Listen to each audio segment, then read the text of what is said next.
the shot today. Renee's just at the gym, so waiting for her to get back. But in the meantime, I thought I'd make some snares and show you guys my process, which is not reinventing the wheel by any means. Pretty much got this design from some prior designs that I've been using.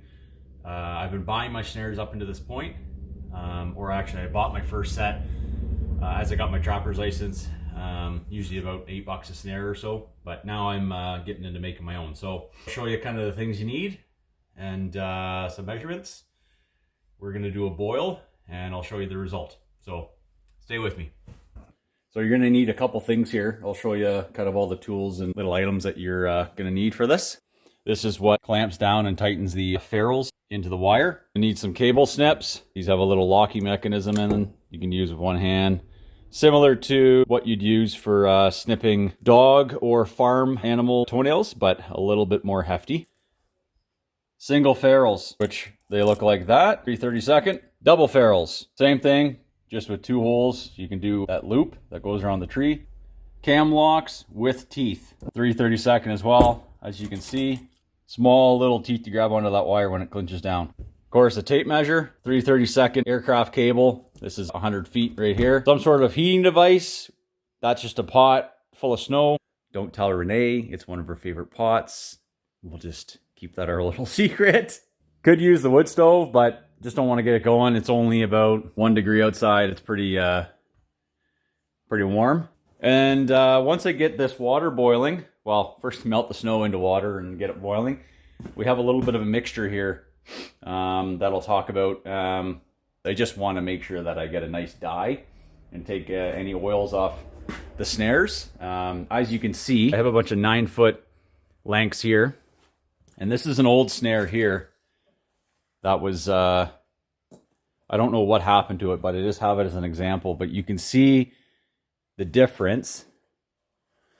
You can see the difference in the shine of this stuff, and there is no shine in that. So this one's been boiled. These haven't. We'll show you that process and kind of show you the before and after. So let's get her done.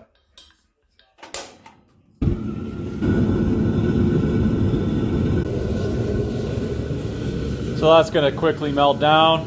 Probably gonna have to add some more snow to get it the right amount of water, but we'll see how this does.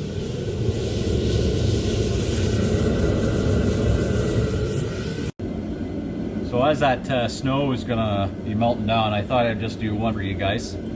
So I got the one loose end here. I got a double ferrule. Double ferrule's gonna go on. You're gonna make your tree loop. Obviously the loop is going to be way bigger than what you want.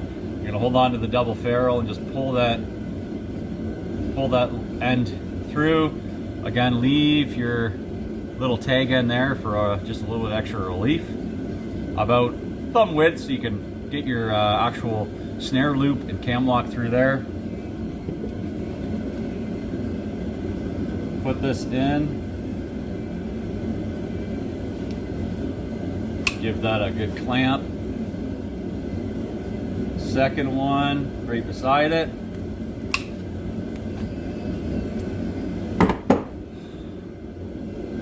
So there you have it there. That's not going to come loose at all. Obviously a big dog pulls way stronger than I do, but and you're gonna get your other tag end. Just kind of make a little bit of a loop there. And leave your first loop you made with a double ferrule just off to the side. You're gonna put the cam lock through, slide all the way back through, and then you're gonna want, so this one here, this loose tag end is going to go through there. And of course, as I talked about before, there's your snare. I just haven't clamped this single ferrule down yet, but that looks pretty good. That's gonna be on your tree. That's going to be what's going to be catching the coyote or wolf. So I'll grab my single ferrule.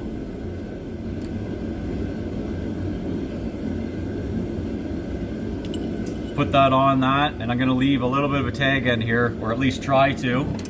These ones are a little bit harder to compress, but get her done. What I should have done is invested, instead of these handheld ones, you can get ones that can actually, it's got a base and you can actually bolt it right to your workbench. So I think if these do me well, I'll keep using them, but for some reason, if these handles break someday or bend on me, then I'll get the workbench version. But there's your snare there. It's all put together. Again, there's your double ferrule with the loop. There's your cam lock with teeth, 3/32 with a single ferrule. And then coil this down about 2 fists in size, just so they can fit in my pot. And then you're just gonna coil it up like you would any other wire. There you have it, ready for a boil. Let's get this potion started. Well, we got a total of 3, 6, 9, 11 snares made. So we're gonna start this little mixture. What I got is some old man's beard, Cambrian layer from some birch, spruce boughs and pine boughs, and then we also have some pine Cambrian layer as well. The Cambrian layer is what contains the tannins from within the tree, and the tannins are what actually can tan, believe it or not, a pelt. And also, I did save up a barrel of leaves, because believe it or not, leaves also contain tannin. So these are just dried leaves. You could fill this barrel with water, boil it. You could actually submerge your pelts in this, and that tannin that comes out, the water is actually going to be very, very dark brown. So when the water is very dark brown, what you do is you sift or strain all your tree bark, all your leaves out as best you can, so there's no particles. You put your pelts or your pelt inside of that tannin solution, the dark colored tannin solution of water. Put a rock so it doesn't float up and stays on bottom. And what you do is you keep that in a nice cool dark spot. Make sure it doesn't freeze, of course. Maybe do it in the spring or summer. And just stir that every day or two. And every animal pelt is going to be a little bit different. For rabbit, it might be a couple days it'll come out tanned, and then you can kind of work it. Or maybe a wolf or something thicker like a bear or a deer. I mean, that might take upwards of a week or two to submerge and soak. In saying that, the pelt actually absorbs the tannins. If it's taking in that tannin solution, it's actually filtering the water to a certain degree. Not to drink, of course, but the water will actually come out clear. And that's when you know you need to make another batch of tannin solution. You then just pour it right in, make sure it's dark brown, and just repeat that process until your pelt is nice and tanned. And then you obviously work it until it's soft and supple. So I'm gonna add some of these leaves. Probably not too many, but maybe a good handful. It already smells phenomenal in the shop. I feel like I got what looks like Febreze scents plugged in here. It smells great. It's the best the shop's smelled in a long time, especially when you got pelts everywhere. That's okay, most of them are tan. So I stirred in the snares, and I just had to add a little bit more snow, but it's only been a couple minutes. You can see that brown tannin water.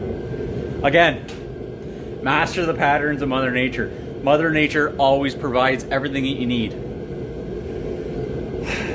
Other than, of course, 3/32 snare wire, ferrules, cam locks, stuff like that. But to prepare everything, it's all here. It's like when Franklin preps for his moose hunt, moose guides, he's out there calling for bull moose, puts all of his stuff in big totes, lavender, spruce boughs, everything. So there's no human scent whatsoever. There's still going to be a little bit of human scent, of course, but you try and do your best. The boil is done about 15-20 minutes. And one thing I did forget, you can put baking soda in. I didn't, but here, I'll show you the difference. There's a raw cable there, and there's the difference there. A little bit of a tanned color. Almost like a yellowish brown. Not too Chappaqua. Well, yeah, hope you enjoyed that. Just a little short one there for you. And yeah, got lots more content coming up. So hopefully we get some big dogs in the snares, and we'll keep at her until end of season. God bless, stay well. Pattern nature, get outside, do something with your family, hiking, photography, something. Catch some good critters on some photos, trail cams, or in your scope. Till next time, thanks guys.